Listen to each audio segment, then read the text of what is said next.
Selamat pagi Nusantara Minangka Sadonyo, Baka Bahariko. Semoga selalu sehat dan tetap semangat. Kami kembali hadir untuk Anda dalam Berita Padang. Bersama saya, Ruri Putra Anand. Sejumlah informasi telah kami sampaikan untuk Anda. Berikut 3 berita utama hari ini. Program pemeriksaan kesehatan bagi pelajar mulai dilaksanakan di Payakumbuh. Anggota Satpol PP Payakumbuh diancam saat razia tempat hiburan malam. Persiapan menjelang Pekan Olahraga Provinsi tahun 2026, pengurus cabang olahraga menggelar turnamen tenis meja.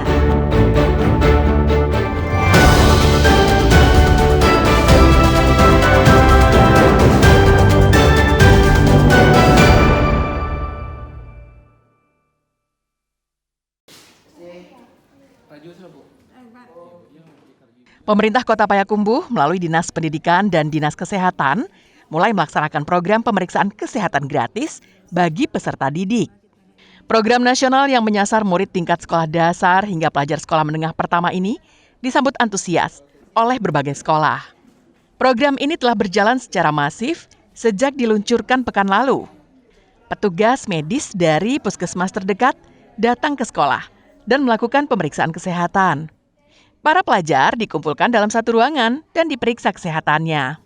Program pemeriksaan kesehatan gratis ini mencakup serangkaian pemeriksaan kesehatan dasar untuk memantau tumbuh kembang anak yang meliputi pengukuran tinggi badan dan berat badan, kesehatan mata, telinga, hingga pemeriksaan kadar gula darah.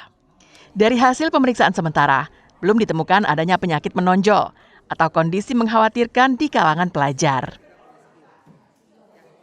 Kalau pemeriksaan gizi terdiri di tinggi badan, berat badan, kemudian periksa mata, telinga, kemudian juga periksa gula darah, dan pemeriksaan lain-lainnya. Kalau untuk anak sekolah ini belum ada kita menemukan penyakit yang tidak ada, cuman mata yang bermasalah sudah ada.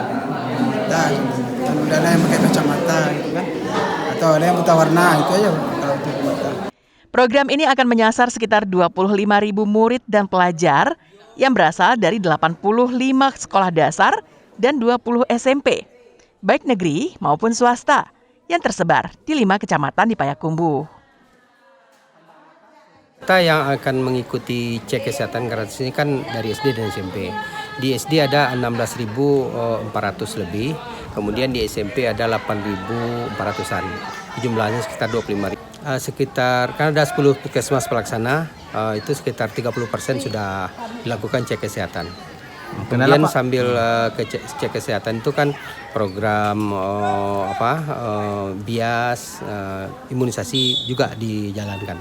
Pelaksanaan pemeriksaan kesehatan gratis bagi para pelajar ini dirasa sangat bermanfaat bagi peserta didik sebagai alat untuk mendeteksi dini berbagai jenis penyakit yang dialaminya. Ikhlasul Ihsan melaporkan dari Payakumbuh.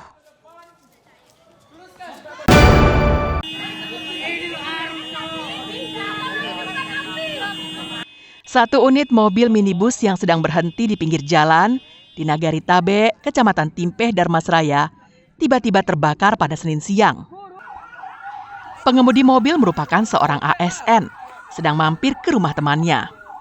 Namun mesin mobil itu dalam keadaan hidup. Mungkin niat hati hanya ingin mampir sebentar. Tak lama kemudian, satu unit mobil pemadam kebakaran Darmasraya tiba di lokasi untuk memadamkan api. Saat pemadaman sedang berlangsung, terdengar 2 kali ledakan dengan suara keras dari minibus itu.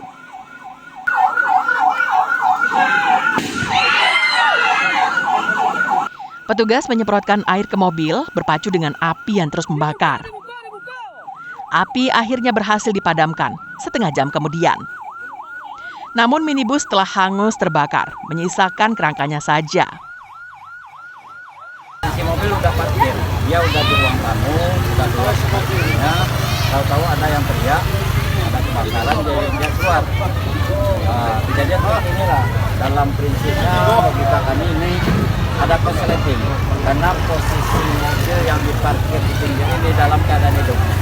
orangnya tidak ada di dalam lagi, dia sudah bertamu ke rumah relawan, sudah bincang-bincang sekitar 15 menit dan bincang kejadian kebakaran.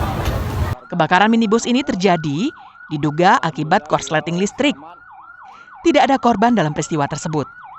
Hanya saja, pemilik mengalami kerugian puluhan juta rupiah. Eko Pangestu melaporkan dari Darmasraya.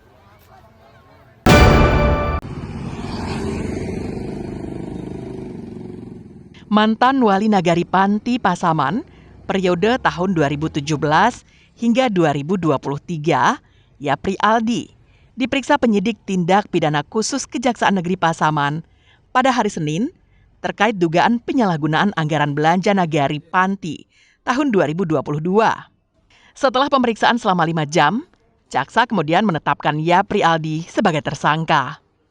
Penetapan tersangka berdasarkan 2 alat bukti awal yang kuat, serta hasil audit Inspektorat Pasaman yang menunjukkan terjadinya kerugian keuangan negara sebesar 174 juta rupiah lebih. Sebelum ditahan, penyidik memastikan kondisi kesehatan tersangka dengan pemeriksaan yang dilakukan oleh dokter dari Puskesmas Lubuk Sikaping. Setelah dinyatakan sehat, tersangka dinaikkan ke mobil tahanan untuk dibawa ke rutan kelas 2B Lubuk Sikaping. Atas perbuatannya, Yapri Aldi dijerat pasal 2 ayat 1, junto pasal 3, junto pasal 18, Undang-Undang Nomor 31 Tahun 1999 tentang pemberantasan tindak pidana korupsi, sebagaimana diubah dengan Undang-Undang Nomor 20 Tahun 2001. Untuk tindak pidana korupsi di Nagari Panti di tahun anggaran 2022. Jadi atas nama YA ini resmi kami tetapkan sebagai tersangka dalam dugaan tindak pidana korupsi atas penggunaan anggaran pendapatan dan belanja Nagari Panti tahun anggaran 2022. Penyidik juga telah memeriksa sekitar 20 orang saksi terkait perkara ini. Sementara kemungkinan keterlibatan pihak lain masih dalam penyelidikan berdasarkan pengembangan keterangan tersangka. Fauzan melaporkan dari Pasaman.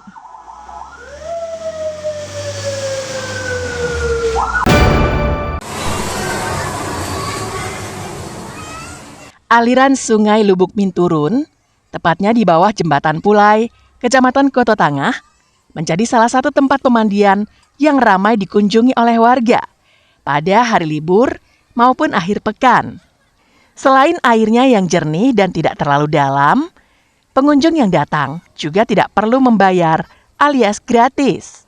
Pantauan pada Minggu sore, ratusan warga yang didominasi anak-anak tampak riang bermain air. Orang tua mereka hanya duduk-duduk memantau di pinggir sungai. Airnya bersih dan jernih. Tempatnya pun mudah dijangkau. Hanya saja, banyak batu-batu besar di sungai. Jika tidak hati-hati, pengunjung bisa menabrak batu saat berenang. Menurut Nurul Ashifa, salah seorang pengunjung, hampir setiap pekan ia datang ke tempat pemandian itu bersama orang tuanya. Di sini tidak ada uang masuk maupun uang parkir yang harus dibayarnya. Warga setempat berjualan makanan di pinggir sungai. Mereka menyediakan meja kayu dan kursi-kursi untuk pengunjung yang hendak berbelanja. Ada yang menjual mie instan, telur, makanan ringan, dan minuman. Harganya pun terjangkau oleh pengunjung. Pengunjungnya selain warga Padang, ada juga dari Pariaman, Padang Pariaman. Jika libur panjang, pengunjung lebih ramai lagi. Ini yang datang nih dari mana aja nih Pak? Ada orang-orang di sini, ada luar, ada dari Padang Kota, ada Duku, Pariaman ada juga. Untuk masuk sini gratis ya Pak ya? Gratis, nggak bayar sama sekali. Itu ramainya di hari apa aja Pak? Sabtu, Minggu, pas orang libur. Pas libur gitu aja ya Pak ya? Iya. Meski selalu ramai dikunjungi oleh wisatawan lokal, namun pemandian Jembatan Pulai ini belum dikelola oleh pemerintah Kota Padang sebagai salah satu objek wisata andalan yang dapat menambah pendapatan daerah. Robiham melaporkan dari Padang.